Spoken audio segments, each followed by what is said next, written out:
In the name of the Father, Son, and Holy Spirit. Amen. You lived out your life with prudent self-control before God. With Basil, the lauded elder, you completed your course. Emilia, all revered. Then you went to the desert to embark on a new path. There you strove with your children toward your heavenly longing. And therefore Christ our God glorifies your saintly family. O Lord Jesus Christ, our God, through the prayers of Saint Amelia and all of her holy family, be with us in this meeting. Bless your servant Rod in his words and in his work. Protect him and his family against the wiles of the evil one. Bring us all closer to you, that we will glorify your holy name with your Father and Holy Spirit all the days of our lives, and in the company of the saints and the choirs of the angels unto ages of ages. Amen. So, Rod, we're so overjoyed to have you here with us. Before I introduce you, though, I need to introduce the collage. Is the collage being shared still? Oh, yeah, there it is. Yes. Yeah. Can you zoom in on it a little bit? This is something the iconographer Nick Pappas, a really wonderful iconographer and a sweet man, did an art workshop with the kids during the conference that was passed, and then he put all their pieces together. So a little Pantocrator creation type icon there. So we appreciate his support for Saint Amelia's ministry and the conferences, and he actually is the iconographer who wrote our icon of Saint Amelia that is used in the emblem that we have. So welcome, Rod. We have you here to talk about the ideas that you promulgate, the blessed and very needed ideas that you promulgate in the Benedict option and in Live Not by Lies, that Christians need to take the faith seriously and community very seriously and be very wise to what's happening in the world. And I commend those books to everybody that hasn't read them. He's caught a very important cultural moment that if we don't kind of anticipate the wave, we might be swept away, and our children and our eternal lives swept away by the rising tide of secularism in the West. So thank you, Rod. So here's our little bit of unorthodox introduction. We wanted to ask Rod a couple questions. He's usually doing the interviews, so we thought we'd turn the tables on him, and he said he's game for this. So Rod, in becoming Orthodox, what was the greatest challenge for you? You know, the greatest challenge for me was leaving behind my Catholic faith.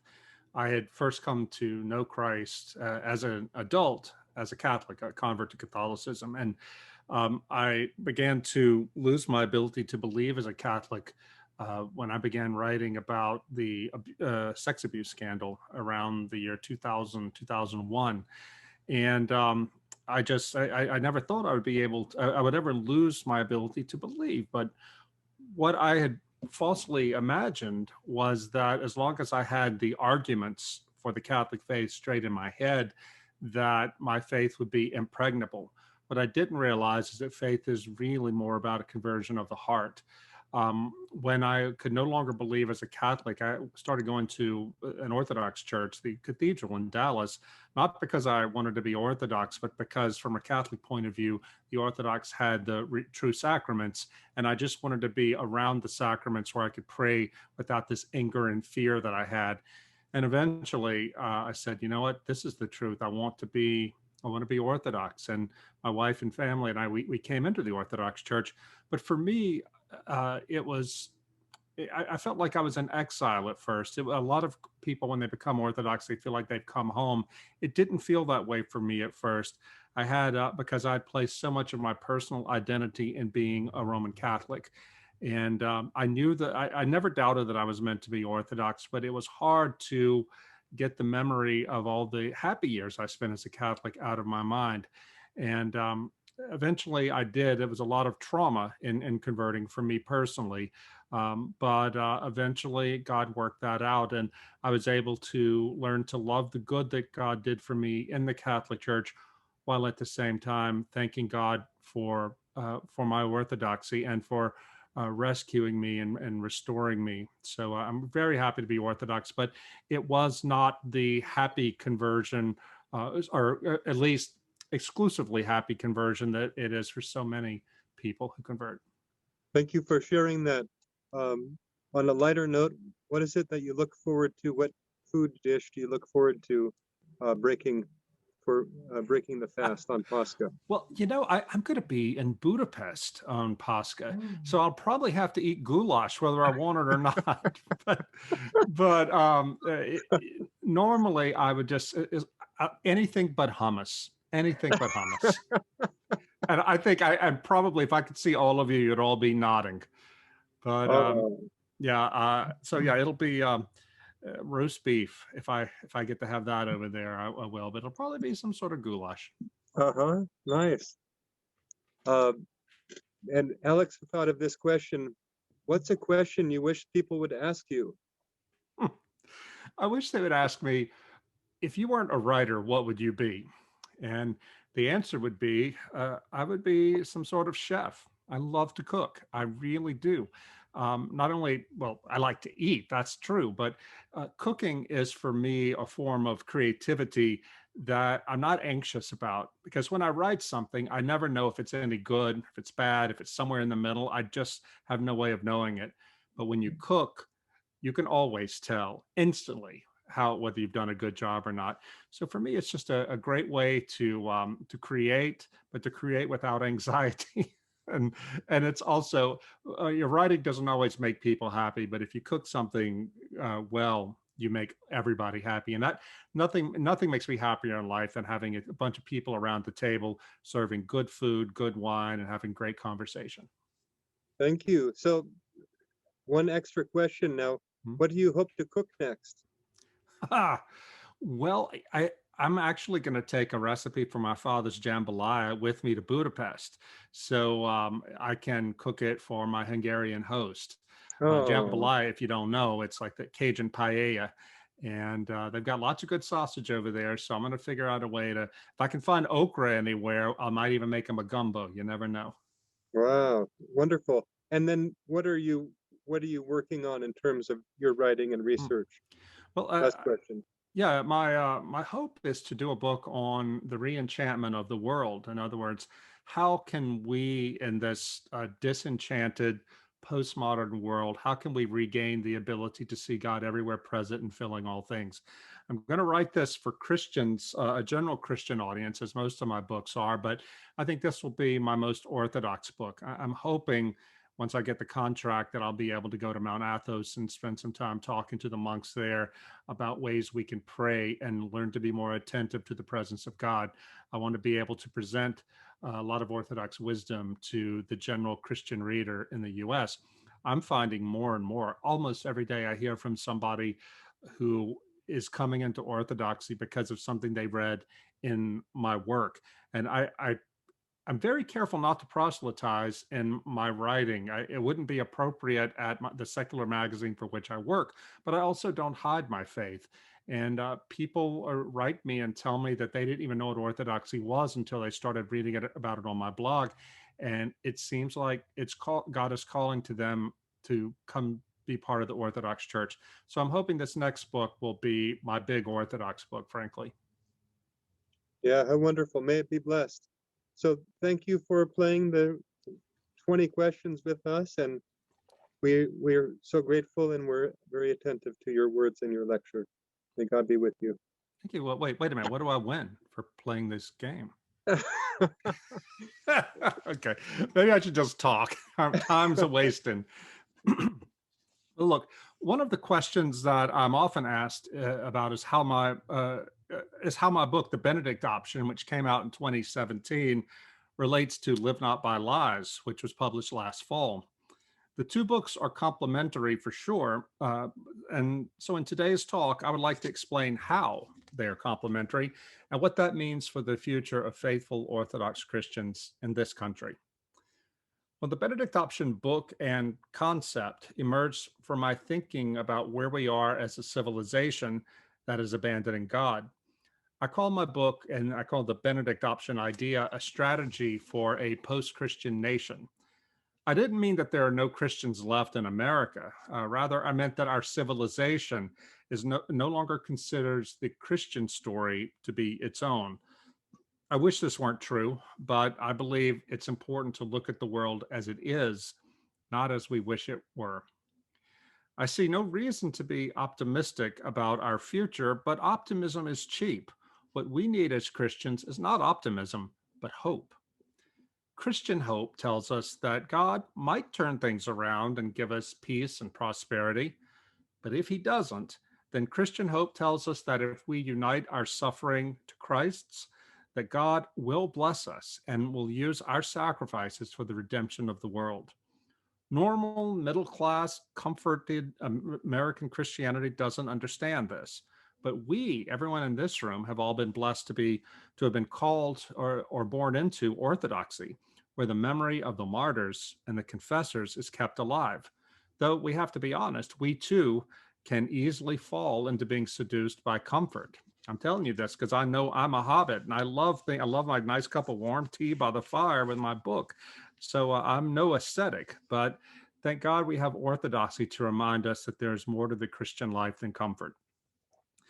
Well, I'm not here today to offer optimism, but I am here to talk about how we can find the light of hope in the darkness. It's especially difficult today. When I was in the former communist countries doing interviews for Live Not by Lies, I kept hearing older dissidents saying that it's more difficult today to identify the enemy than it was in communist times. One Slovak priest said that under communism, the light of the gospel shone clearly through the darkness. But today, that same light hits only fog. The Benedict Option was my first attempt to read the signs of the times and look for a way through the darkness for us faithful Christians. That book asks a fundamental question. Are we Rome? That is the contemporary West comparable in any way to the Western Roman Empire in its last days? Pope Benedict XVI thought so, saying that the spiritual crisis in the West, which has severed itself from its roots in Christianity, is worse than any since the fall of Rome. The influential philosopher Alasdair MacIntyre thought so too, though for somewhat different reasons. He compared the moral and intellectual chaos of late modernity to Imperial Rome's dissolution in the West. In his 1981 classic titled After Virtue, MacIntyre said that in those dark days of late antiquity, some men and women of virtue gave up trying to support the decaying social order and instead devoted themselves to in creating new kinds of community within which they could keep living out their traditions in a period of unpredictable change. Well, what does that mean for us? MacIntyre said in the famous last line of his book that we are waiting for a new and doubtless very different Saint Benedict. Well, Saint Benedict of Nursia, my patron saint, was the 6th century monk who founded monasticism in the West. The Benedict Option asks, what would a Saint Benedict of the 21st century have to say to Christians facing the spiritual crisis, much like the one he faced at the end of the Roman Empire in the West? He was born in the year 480. The final Western emperor had abdicated in the year 476. So he was right there at the end. That's when he came into the world. He went down to the city of Rome to finish his study. He was a Christian and saw things were so decadent and chaotic there that he thought if he stayed in the city of Rome, he was going to lose his faith. So Benedict went out into the woods, lived in a cave in Subiaco for 3 years, prayed and sought the guidance of the Holy Spirit, and eventually came out to found the Benedictine monastic order based on a rule that he wrote. Anyway, so what would Benedict have to say to us? Very few of us would be called to the monastic life, but all of us Christians are called to fidelity. Does keeping faith in post-Christian America require separation? It does, to a certain extent. The sociologist Zygmunt Bauman calls the present day liquid modernity, meaning that the speed of change in our society is so rapid that no tradition and no stable way of life can withstand its swift currents. The Benedict option says that Christians need to remove ourselves to some degree from the mainstream if we want to avoid being swept over the falls of liquid modernity. Practically, I believe that means homeschooling, or at least putting one's children in a classical Christian school. It means renegotiating one's relationship to technology. It means refocusing one's political engagement towards building local community. Deepening one's relationship to Scripture is vital, as is digging deeper to rediscover our lost roots in pre-modern Christian faith and practice, including fasting and other forms of asceticism that used to be common among the faithful. I'm not telling you Orthodox Christians anything you don't know about the importance of fasting and asceticism, but as you also know, these things are really rare. They're really weird to a lot of Christians in America today. Our lives as Christians have to become more intentionally contemplative, and our bonds with church community, both within our churches and between churches, must be strengthened through building a thick culture. That said, the Benedict option is not a counsel of head for the hills. That is neither possible nor is it desirable for most Christians. The paradox at the heart of the Benedict option is this: if we Christians are to bring the light of Christ to a post-Christian world, then we will have to spend more time away from that world in prayer, in study, in spiritual training for discipleship. After all, we Christians cannot give the world what we do not have. Alarmingly, what American Christians do have has, for the most part, drifted very far from historical Christianity.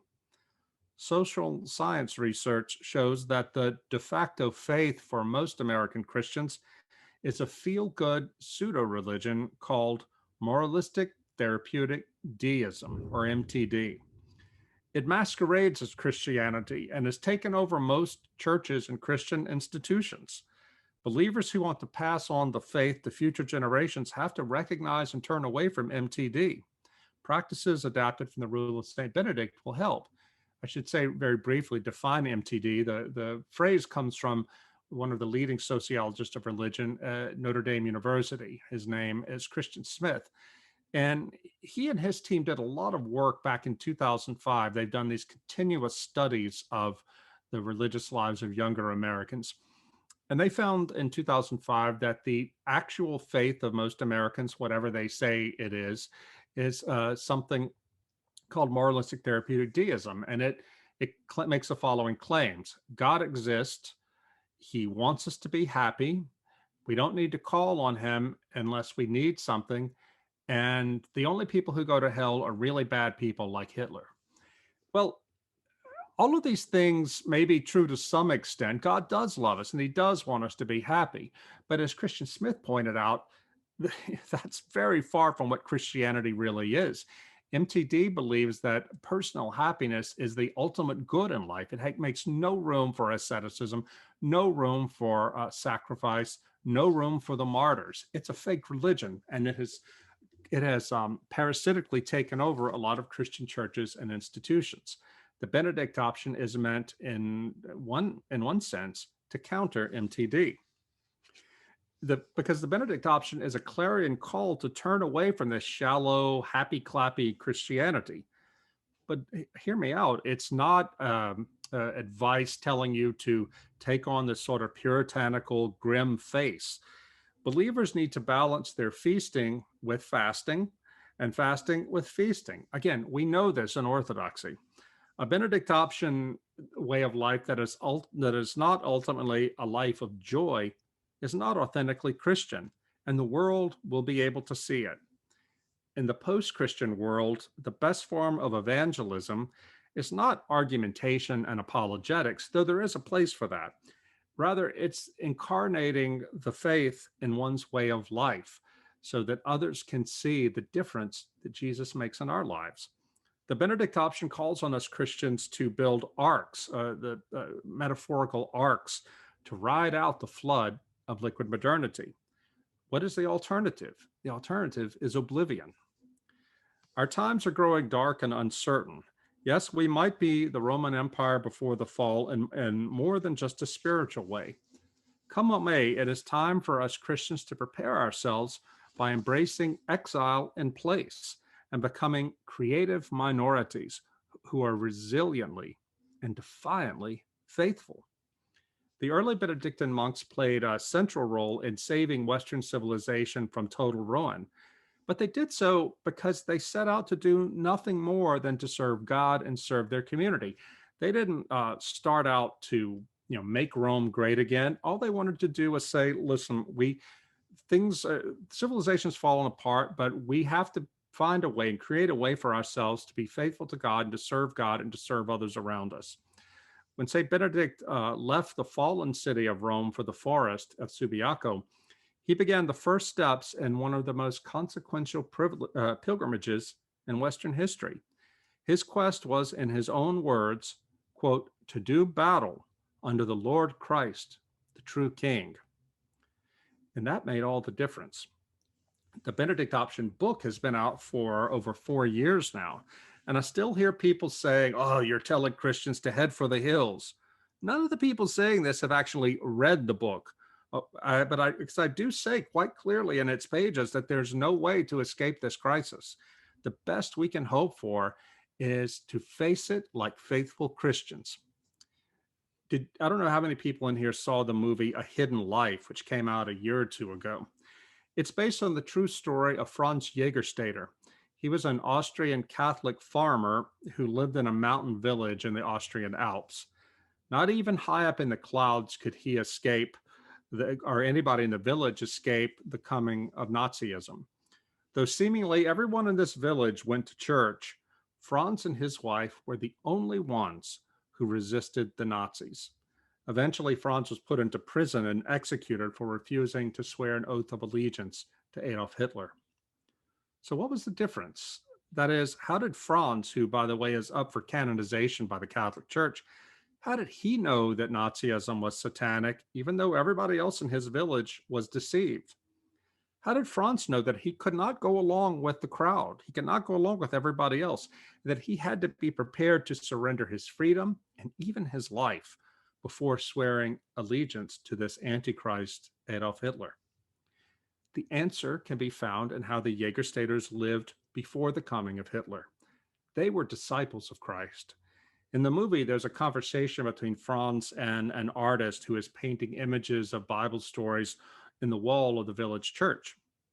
The artist tells Franz that there are a lot of people who think they're following Jesus, but they're really just admiring him. Jesus did not call admirers. He called disciples. You can tell the difference between the admirer and the disciple when people have to suffer for their faith, says the artist. Well, the Benedict Option Project is a call for Christians to understand themselves as set apart from this post-Christian world so that we can live lives of deeper discipleship, not of admiring Jesus, but training ourselves to be true disciples. This is so we can present an authentic face of Christ to the world when we interact with it, like Franz Jägerstätter and his wife did. Because the reason that they were able to recognize the evil of Nazism for what it was and to know what they had to do was because they had been living a life of discipleship before the Nazis showed up. And we have to do the same thing. So when hard times arrive, we too will be able to recognize the devil when he comes as an angel of light and be prepared to follow the path of the confessors and the martyrs, if that's what God calls us to do. Some of my critics have called this defeatist. They prefer to fight politically to defend the church and religious liberty. Well, let me be clear. I do not want to be understood as telling people not to fight politically. We can't afford to abandon the public square as long as we are allowed to remain there. But I know far too many Christians who believe that political victories are sufficient. None of this matters. No political victory matters if we lose the faith or if we lose our children to the faith. And that's happening. If you look at the statistics from Gallup, it's unbelievable how many of the younger generation are completely falling away from Christianity. It doesn't matter if we win the White House or the Senate or the local legislature, if that's our legacy. The crisis of our civilization, I believe, is primarily a religious one and can best be met with prayer, fasting, and creating strong, resilient religious communities.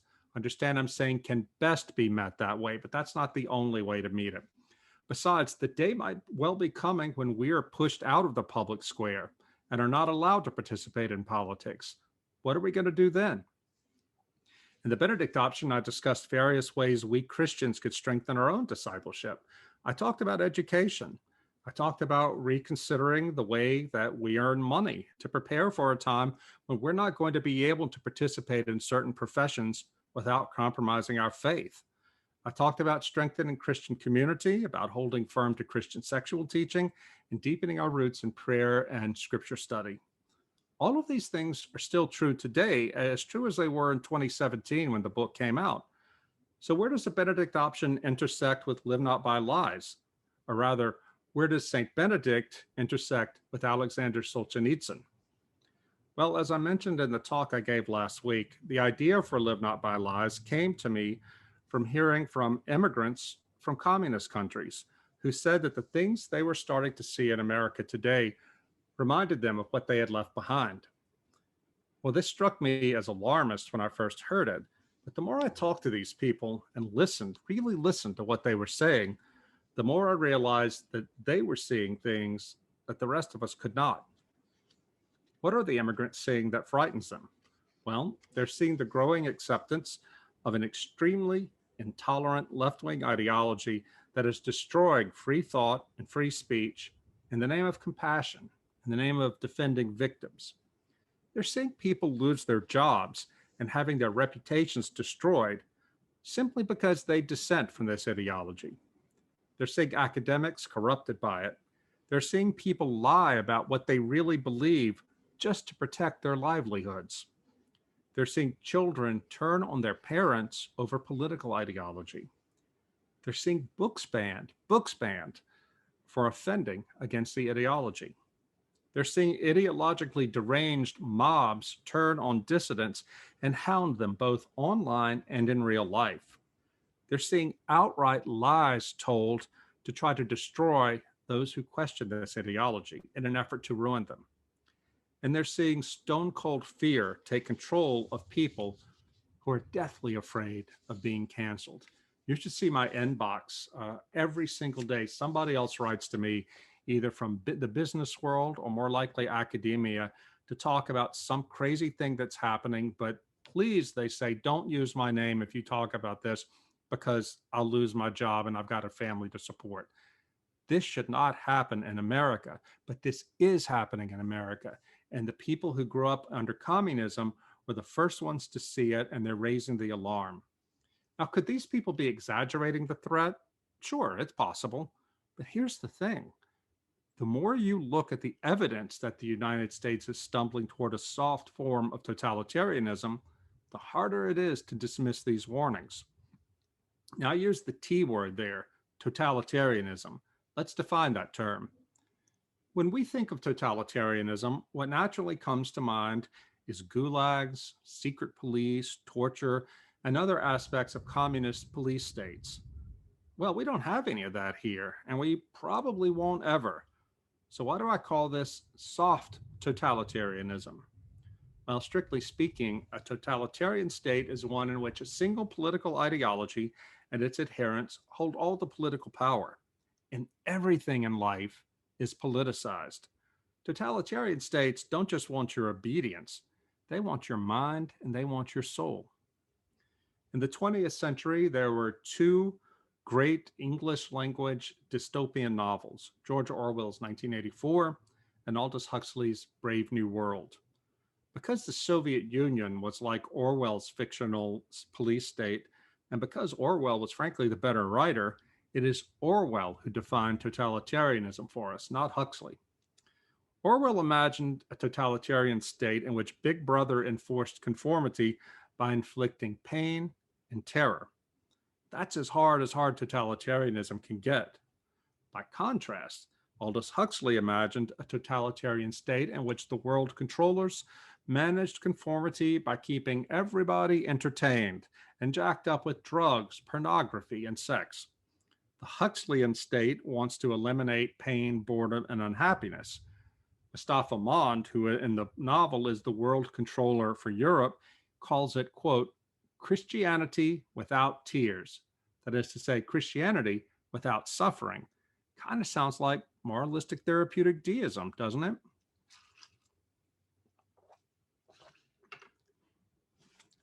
Well, I contend that in our society, we are not facing the hard totalitarianism of Orwell, but the soft totalitarianism of Huxley.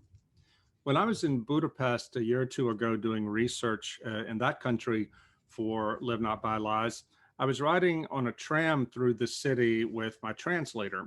She was a young Hungarian woman, maybe 29 years old, faithful Catholic.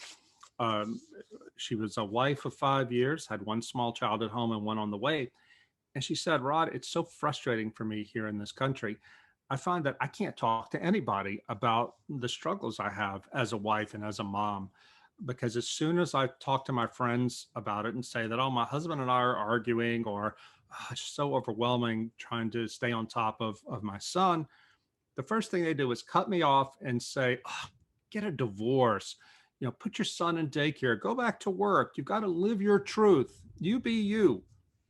She said, I want to tell them, I am happy. I want I'm happy being married. I'm happy being a mom. It's just hard sometimes.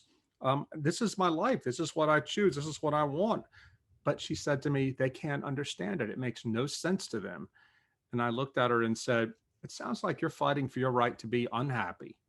She looked at me and said, that's it. That's it. Where did you get that?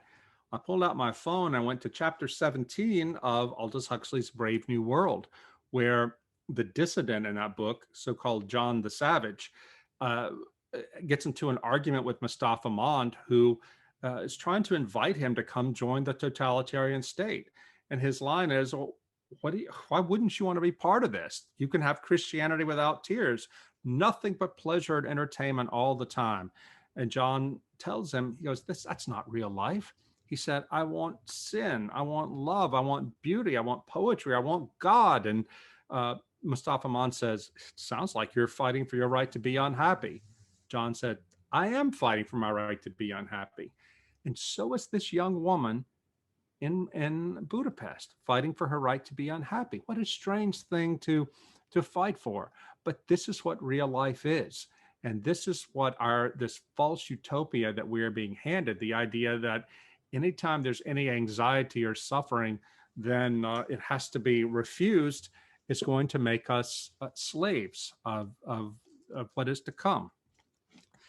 We're now seeing a generation of Americans who are willing to see religious liberty, free speech, and other important political freedoms taken from us for the sake of creating a safe, tightly managed society where nobody has to feel anxious or sad or bad about themselves.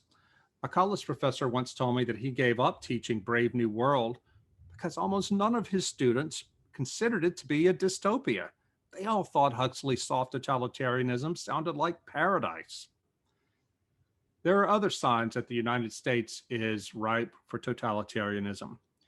In 1951, the political philosopher Hannah Arendt published a book called The Origins of Totalitarianism, a detailed study of why, in the 20th century, nations had succumbed to fascism and communism.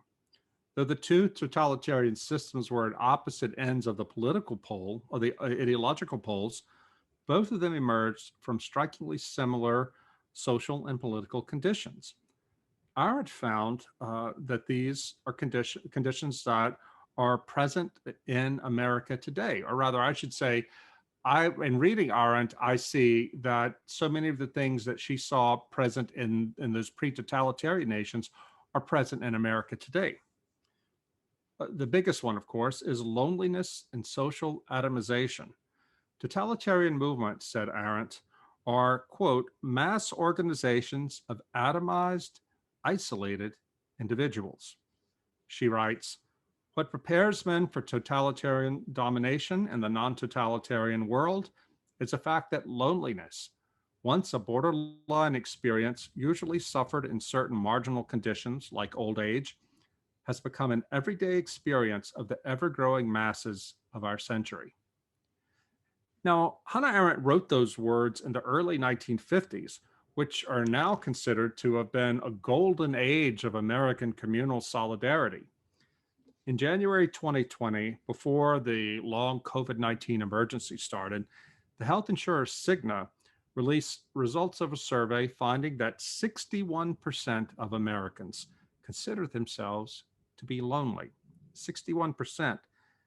Young Americans are far lonelier than the old. 7 in 10 millennials call themselves lonely, with nearly 8 in 10, 79% of Generation Z self-diagnosing as such. Now, it has to alarm you that these young people who are the most are also the most politically radical. Saw as a precursor to totalitarianism, the loss of faith in hierarchies and in loneliness is politically significant because it leaves the masses hungry for a sense of community. In a healthy society, an individual can find fellowship and common purpose through the institutions of civil society, through political parties, churches, civic clubs, sports leagues, and the like. But we Americans have been dropping out of mediating institutions steadily since the 1960s. Meanwhile, trust in basic institutions, political, media, religious, legal, medical, and so forth, is at dramatic lows. Young adults under 40 are the most religiously unaffiliated generation in American history, and those strongly liberal and strongly democratic in their political preferences are also the least likely to embrace a political party. Another factor we're dealing with in America today that led to totalitarianism elsewhere, the embrace of transgressiveness. In both pre-Bolshevik Russia and pre-Nazi Germany, elites reveled in acts of rebellion that made fun of traditions and standards, moral and otherwise. They immersed themselves in baseness and called it liberation. They also took pleasure in overturning institutions and established practices for the sake of liberating outsiders. About a month ago, a popular gay performer, Lil Nas X, released a video in which he engages in sexual activity with Lucifer. He said that he did this as a rebuke to Christians who made him feel bad about his sexual desire as a younger man. Now, his audience to this point has been children. Now we see where he is leading them. This is a sign of the times. In pre-Bolshevik Russia, Satan was seen as a hero by intellectual and artistic elites because he was such a brave individualist. That Lil Nas X video, by the way, has been seen 127 million times. I checked on YouTube yesterday. One more thing that we have in common with pre-totalitarian societies, a susceptibility to propaganda and ideology. Whether out of cynicism or misplaced idealism, the willingness to surrender one's moral responsibility to be honest for the sake of a politically useful narrative opened the door to tyranny. Why were so many people of the 20th century willing to believe these ideological lies? Because totalitarian ideology is a political religion that provides meaning, purpose, and solidarity for masses of people who've been alienated from their traditional sources. As traditional Christianity declined, these political pseudo-religions filled the God-shaped hole in the body politic. Well, there are other factors involved, but you get the idea. America, I believe, is ripe for some form of totalitarianism. Again, I have to emphasize that nobody expects the return of Stalinism with its state monopolies, its crazy economics, and its Gulag archipelago. But the outmoded idea that totalitarianism requires an Orwell-style terror state is a big reason why we're so blind to the soft totalitarianism now taking shape. In fact, the Cold War concept that big business is the enemy of The big government of the Leviathan state conceals the leading role that capitalism plays in the malign transformation of society. I think, can you hear the thunder outside here? It's kind of scary. Let's try to get through this before the power goes out. 5 companies, Facebook, Apple, Amazon, Microsoft, and Google, have an almost incalculable influence over public and private life in our country. And big business is moving steadily leftward on social issues. Today, corporations regard taking progressive stance on social justice issues like race and gay rights as a critical part of their branding. Polls show that millennial and Generation Z customers are especially prone to seeing their consumer spending as part of creating a socially conscious personal brand identity. For many companies, then, signaling progressive virtues to consumers is a smart business move in the same way that signaling all American patriotism would have been to corporations in the 1950s. What's more, with the emergence of what former Harvard business professor Shoshana Zuboff calls surveillance capitalism, the capabilities of these large corporations to mine intimate details from the data that all of us create on the internet by using smartphones and other smart devices gives big business incredible power over the future of democracy. Most of us Americans are unaware that we're being monitored by corporations in ways in which the KGB could only have dreamed. Consumer convenience is how Americans are learning to love Big Brother. We don't have to search the pages of dystopian literature for an example of how a future totalitarianism would likely work in America. We only have to look at China, where the communist state is using the reach and the power of the internet and artificial intelligence to build what it calls a social credit system to force citizens to conform. As I mentioned in last week's talk, we have the same technology to do this in America today. What we lack at the present moment is a political will. That, I believe, that political will is now being manufactured by academia and in the media, in part by demonizing faithful Christians and other so-called deplorables. Now, this totalitarianism will be, quote unquote, soft for several reasons. First, it justifies totalitarianism, including repressing religious freedom, in the name of compassion. Indeed, the late French intellectual René Girard, who is one of the giants of the 20th century, he wrote around the turn of the 21st century and compared what he saw coming to the arrival of the Antichrist. He said that the Antichrist will fool people by convincing them that he is more compassionate than Christ himself. Girard said that this new movement, this new social justice movement, is taking a proper Christian compassion for victims and turning it into an exaltation, turning victims into idols, and in turn using that to justify totalitarian measures to protect victims and to punish the alleged victimizers.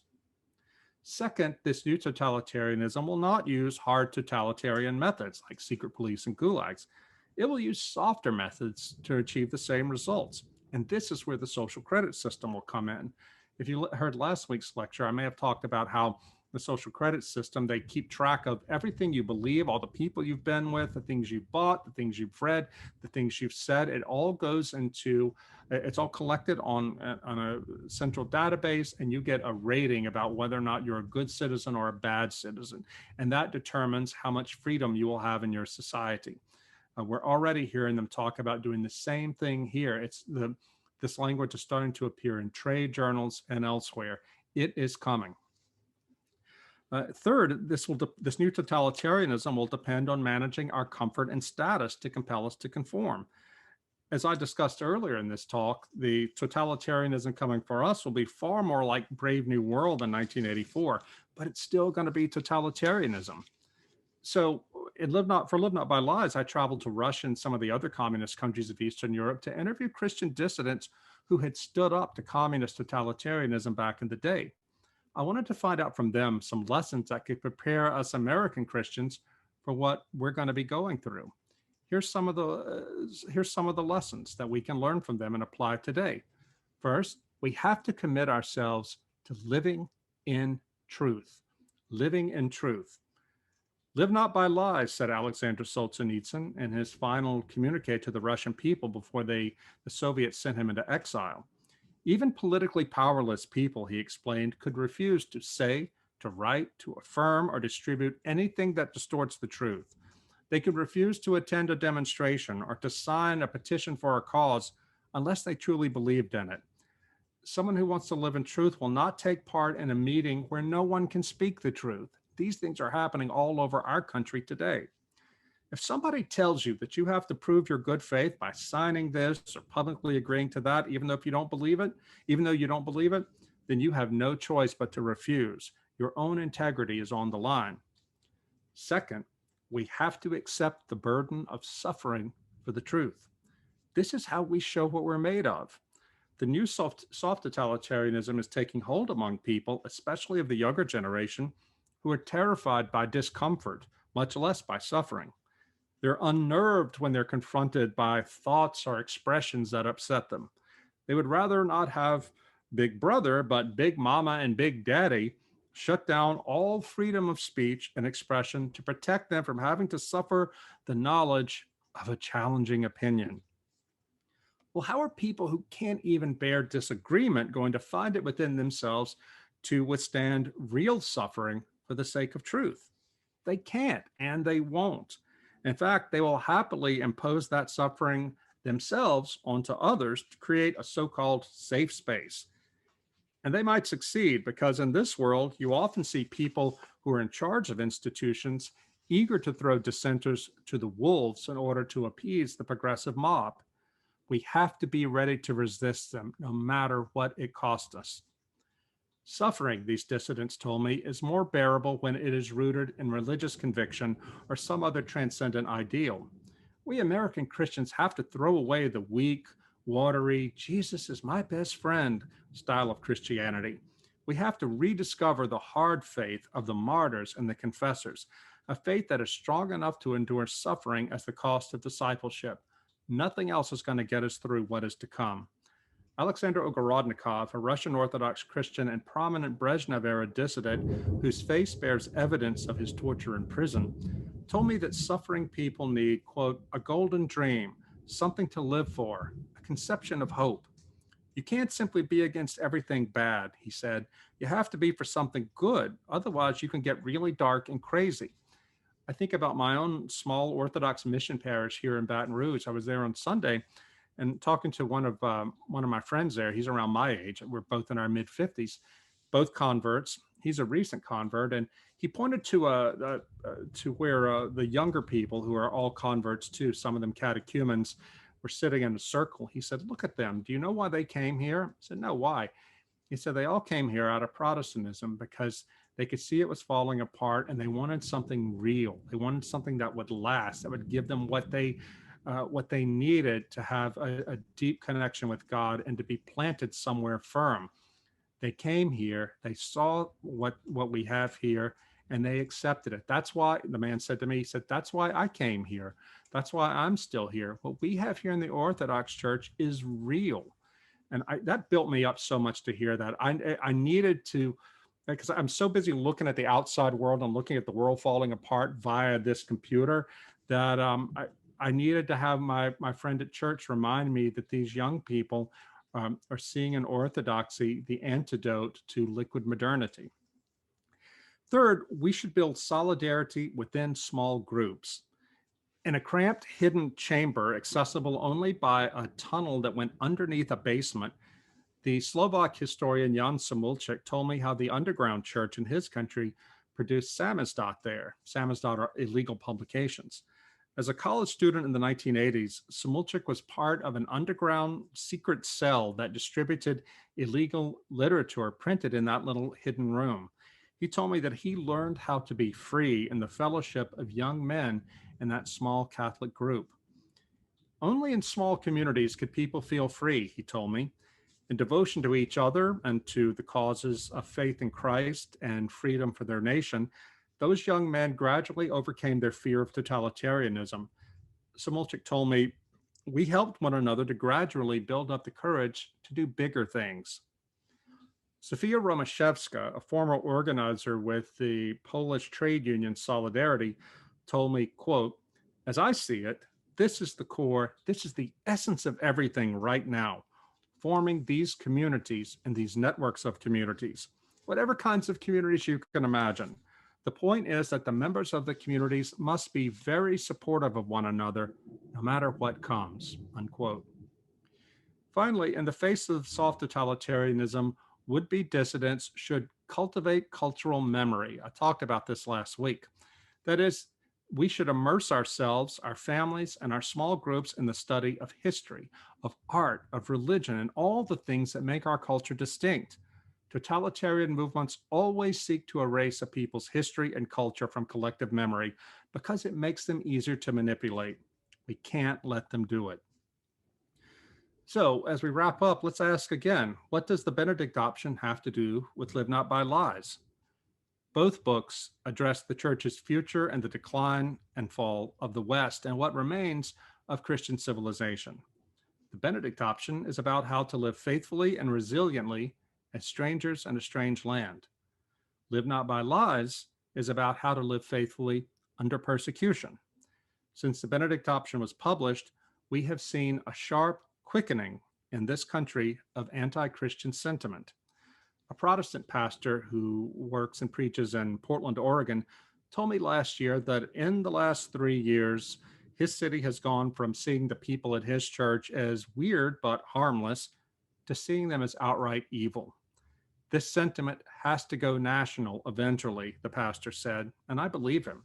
The emigres from communist countries are the canary in our cultural coal mine. A lesson that runs through the testimonies of many of these dissidents is the stark warning to Western democracies. It can happen in your country too. Solzhenitsyn wrote, "There's always this fallacious belief. It would not be the same here. Here, such things are impossible. Alas, all the evil of the 20th century is possible everywhere on earth," said Solzhenitsyn. In Live Not by Lies, I tell the story of a conversation I had with a 26-year-old California woman who told me that she thinks that she's probably a communist because she loves the dream of universal brotherhood and equality. So I asked her, well, what about the gulags? She had no idea what I was talking about. Now, this young woman is university educated, but she was born after the end of the Cold War. Nobody, not the media, not the schools, not her parents, explained to her what communism really was. My friend Dan Mahoney, who's probably the leading Solzhenitsyn scholar in America, recently told me a story about a colleague in a college out in California who told her students that for extra credit, they could watch a video of a lecture on Solzhenitsyn that Professor Mahoney had given at another college. Well, all of these students in this California woman's class were favorably disposed towards Marxism. And she thought that this might really open their eyes to what communism really was. So they watched the lecture by Mahoney, and afterwards they told their teacher that what Dan Mahoney had to say and what Alexander Solzhenitsyn had to say about the gulags couldn't possibly be true, because if it was true, surely they would have heard about it by now. That kind of historical ignorance and moral arrogance is going to destroy this country if we don't fight back. And if we insist on ignoring all the signs of the times for the sake of staying optimistic and not fighting the culture war, we and our families and our churches will be left defenseless in the face of what is coming. A Soviet-born university professor in the Midwest told me, quote, "You will not be able to predict what will be held against you tomorrow." She told me that she's grieved by the sight of her Midwestern students, she called them good kids raised in the cornfields, openly professing socialism and embracing in the name of social justice a culture that punishes heterodoxy and silences all dissent. She said, "You have no idea what completely normal thing you do today or say today will be used against you tomorrow to destroy you. This is what people in the Soviet Union saw. We know how this works," she said. That they do, and they're warning us today. Do we have ears to listen? Thank you.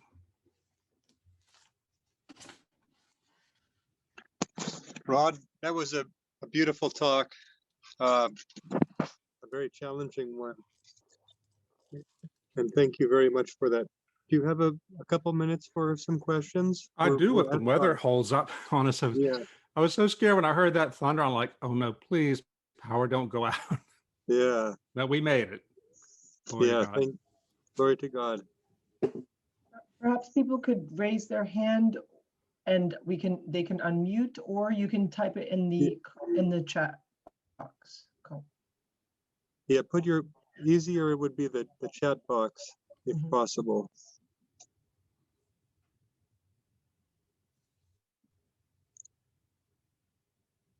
Might take a little while. That's fine. It's incredible to see how fast all this stuff is happening.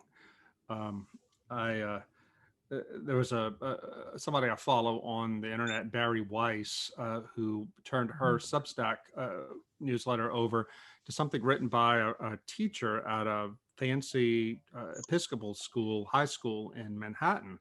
His teacher's name is Peter Rossi, and he wrote that he can't stay silent anymore while his students are bullied by this totalitarian ideology that has taken over the school. And I'm sure he's going to end up being fired by it, but he was talking about how this is all about, in the name of social justice, they're not letting anybody dissent from anything.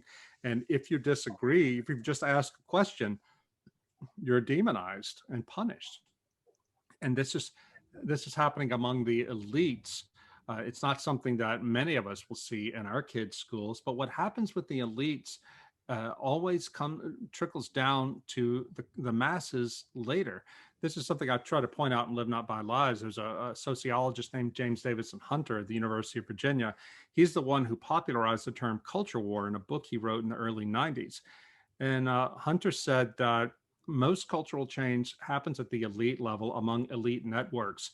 When elites decide that something is true or something is good, and they solidify that within their institutions and institutional networks, that's how the revolution happens. And that is how things trickle down to everybody else.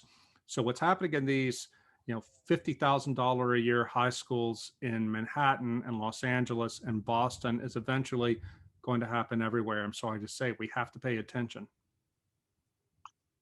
Thank you, Rod. We have a question here. Sometimes our kids get scared hearing these things. How do you balance telling the truth and keeping them hopeful? Well, that's a great question. Great question. And it's something I struggle with too. My kids are older now, so I can be more open with them. They're 21, 17, and 14. But I think that I can remember when they were younger during Lent, reading to them parts of the letters of Father George Calciu and the lectures of Father George Calciu, who suffered in the Orthodox priest who suffered in the Romanian Gulag. And but I wouldn't, some of this stuff was really horrible and certainly not appropriate for small children. But I read selectively in there because I wanted them to realize that these things do happen, and we have to pray for Christians who are suffering like that today. But I also wanted them to know from a young age, again, at an appropriate age, that God never abandons any of us. God is always with us. And of course, there's stories in the Bible too, that Daniel in the lion's den, things like that. I think that we always have to be careful not to baby our children so much that they don't realize what's out there. But at the same time, whenever we show them these things, we always have to assure them that God will never abandon them, and neither will their parents. But it's kind of amazing to me too. I tend to be really up on all of this stuff and aware of what's going on. And even I am surprised sometimes by the things I hear from my kids who go to a Christian school, a really good Christian school, and who don't have the sort of access to the internet that other kids do. But there's just so much out there in the culture. And if we think that because we're good people, we live in a family where we don't watch TV, or we have strict controls on the TV, and we go to a good church, if we think that's going to be sufficient to shield our kids from all this, we're fooling ourselves. And this is something that I learned myself. Let's see, I'm looking at the chat here. Recommendation for how much we teach literature to stick with traditional classics versus focus on the type of dystopian historical educational novels tell the truth about totalitarianism. I think we have to have a balance. We really do. I don't know if you remember last week. I think it was on my talk last week. I talked about Kamila Bendova, the the Czech woman whose husband Václav spent 4 years in prison as a political prisoner. She was telling me about how she would try to counter the lessons that her kids were getting from the communist schools by reading them good books that they couldn't get in the communist schools. And she read them literature, she read them myths, she read them Tolkien, because she knew that they needed not only to know what was bad in the world, they got a lot of that, and both Camilla and her husband Václav would teach the kids about the bad things in the world, but they also needed to have a vision of the good. They needed to have that deep in their moral imagination. And so this is why, because there was so much evil in the world, Camilla knew, and in their world in particular, under communism, Camilla knew it was that much more important to show them beauty and goodness. And the best place to see it in their world at that time was in good books. So I would say there needs to be balance, but err on the side of giving them beautiful and hopeful things from which to build their moral imagination. See, another question. Give the names of books like Brave New World 1984 to read to give a better idea of what we're dealing with in today's society. Well, yeah, there's a book that's really good called The Captive Mind. The Captive Mind. It came out in 1953. The author, he's a Polish dissident and poet. It's a difficult name. It's Czesław Miłosz.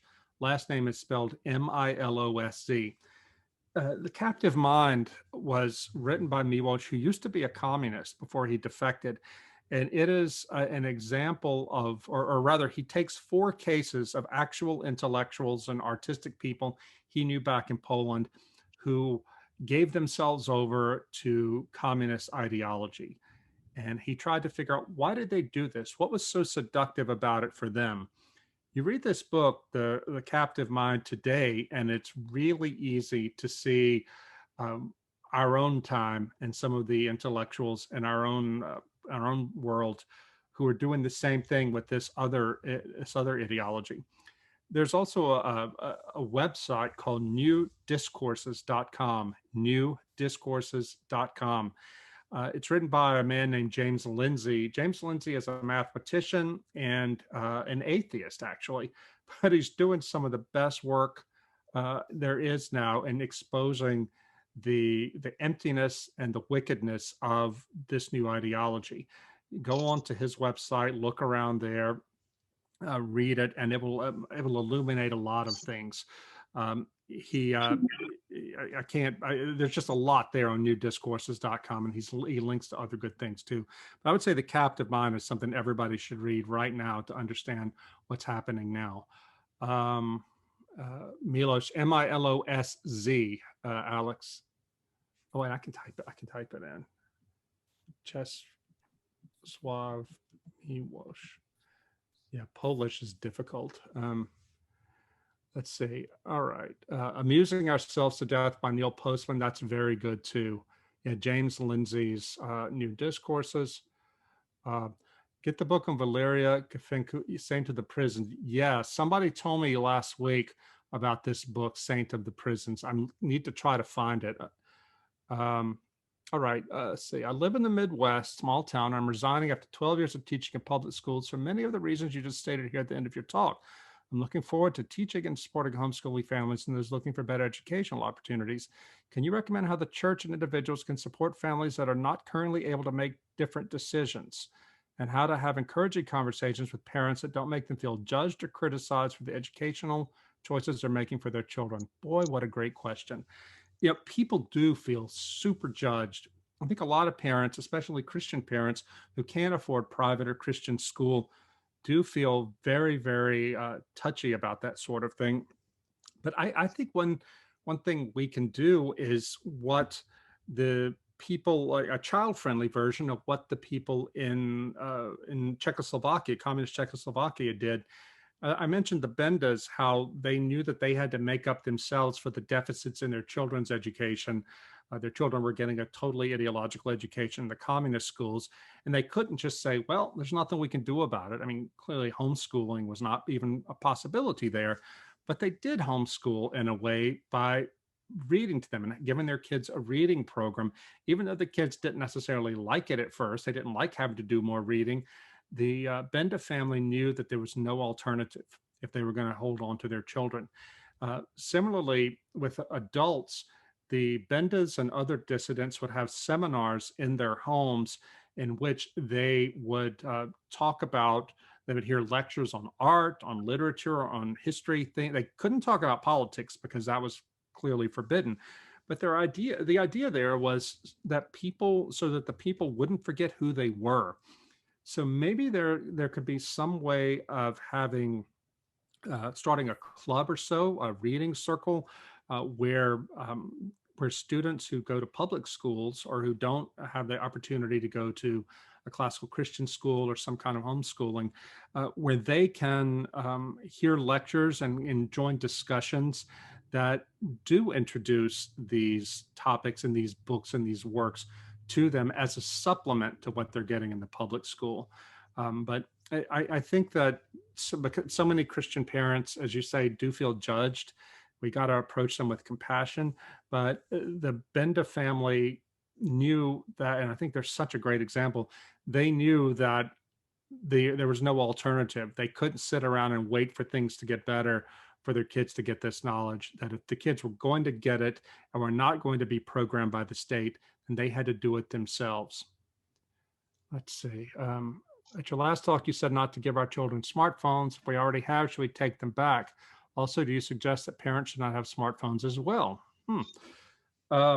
Well, you're saying I should get rid of this?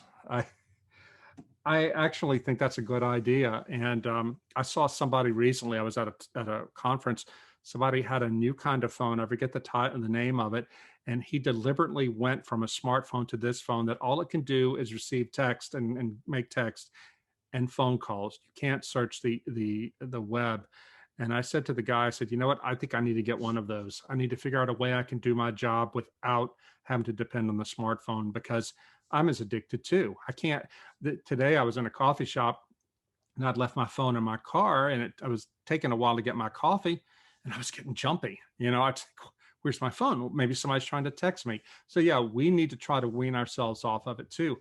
If you've given smartphones to your kids, look, every family is different. When our kids got older, 17 years old, we let them have smartphone fully, because we figured at that age, if they haven't learned how to build up their conscience, they're not going to be able to. But I would say, yeah, take them back if your kids are younger. Try to find some way to put filters on them, but I'm hearing that kids can get around all kinds of things. The problem with smartphones is that kids get so sucked into the culture of smartphones. It's not so much that they see pornography on them, though that is a really big deal. It's that they define society by this mediation of the smartphone. And I think it's really, really destructive to building normal social bonds. I'm going to type something here. There's a guy named Paul Kingsnorth who just became Orthodox. He's a British novelist, and he lives out in rural Ireland. He moved there with his family. He and his wife, or this, I just put it in the chat. He and his wife are homeschooling. She's not a Christian, but he just became Orthodox. And he wrote a short story called The Basilisk. It's on his website. I bet if you Google The Basilisk, Paul Kingsnorth, you'll find it. But it's about technology. And it's about, he talks about technology and the World Wide Web and smartphones, things like that, as being vectors for the demonic. Now, Paul Kingsnorth is not a crackpot. He's one of the best novelists in England. And he wrote this before he became a Christian. But it's an eerie story that makes a lot of sense. And once you read the story, it's really hard to see this technology in the same way again. I was just talking to Paul yesterday on email about some work, a new book he wants to start and a book I want to start about re-enchantment. And we're both talking about how people will never be able to see the world or to perceive God in the world unless we find some way to free ourselves from the bonds of enslavement to technology. That's a huge ask, and I'm going to be spending the next few months trying to figure out how we can do that. Let's see. Come for a couple more questions. There's One is mainstream Protestant Christianity seems to be falling apart. I think Orthodoxy should ramp up evangelism efforts. I know for so many converts like us, there are very few people in our circles who've even heard of Orthodoxy. Absolutely. We have got to talk more about what we have to offer. I've never been comfortable personally with evangelism. Just that's just my. I don't have any principal objection to it. We have to evangelize, but for me, I'm much more comfortable talking about my faith, but and waiting for people to say, tell me more about it. And I found that really works with me. But there are people who have charisms of more forthright evangelism, but we've all got to start talking more openly about it, about our experience in the faith. Uh, I got an email yesterday from a guy in California, a Protestant. He and his wife had left the Catholic Church many years ago, but he's starting to feel really lonely. And he wrote and feeling like what they have now is not going to survive the tidal wave that keeps crushing them out there in California. And this is his way. He said, I've been reading you for years, and now I'm ready to talk about orthodoxy. Now, not everybody has a platform I do. I'm really blessed to have this big platform on my blog. I've got to get over 1 million unique page views every month there. I've got books and things like that. But we've got to all find ways to allow or to invite our friends, invite those who are struggling, just to come and see. Because orthodoxy, as we all know, especially if you've come at it from the outside, as many of us have, it seems weird. It seems like, how can you do that here in America? Isn't that an ethnic thing? Just get them to come there. Some of them won't ever come back, but we're finding in our parish, a lot of them keep coming because the thing they see there is so unlike anything that they're used to. They know it's something real. Let's see, there's one more I can ask. Do you think there's any way for our children to approach college education safely now? What are we going to do about secondary education? Well, my oldest is in a state university at Louisiana State University. I don't know that there are any safe colleges anymore. My Catholic friends, some of them tell me that they would rather their kids go to state schools because at least at the state schools, they know what they're getting, unlike many of the Catholic colleges, which have gone over to the left in so many ways that they feel like that what's being sold as Catholicism is not real Catholicism. I think that it's really important to when you send your kids to college, to try to get one where they're less likely to be indoctrinated. It's everywhere. I talked to these two young men who go to state schools back east, and not a particularly liberal state either, not like Massachusetts.